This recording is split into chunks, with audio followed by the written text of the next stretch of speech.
This is Honda African Twin Adventure Sport ES dan ini motor idaman saya.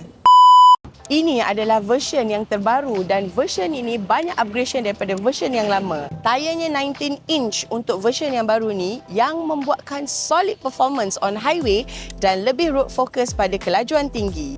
Motor ini juga sangat substantial untuk digunakan di dalam bandar. Hai, Assalamualaikum. Saya Khalida dari Zaman Motors. Siapa kata perempuan tidak boleh bawa jentera besar? Ini adalah motor adventure yang paling senang untuk anda bawa. Ya, sebabnya adalah motor ini tiada lagi clutch.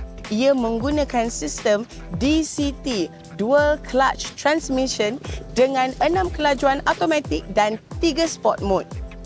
So, apa yang ada pada motor ini adalah transmisi yang automatik, tetapi ia juga ada sistem manual yang korang boleh drop dan naikkan gear secara manual.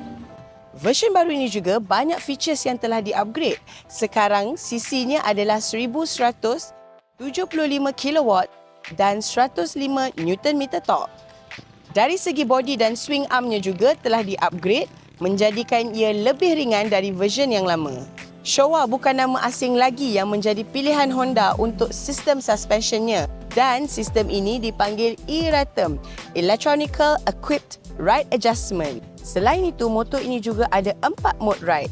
Tour, Urban, Gravel, Off-Road dan yang paling best sekali, korang boleh customize sendiri untuk keselesan anda.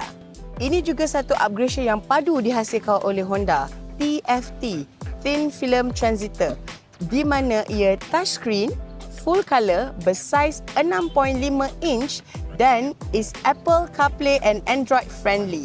Apa kata kita belanja bunyi sikit kat korang? Fuh guys, jentera ni betul-betul padu guys. Apa kata korang tentang motor ni? Sila komen kat bawah.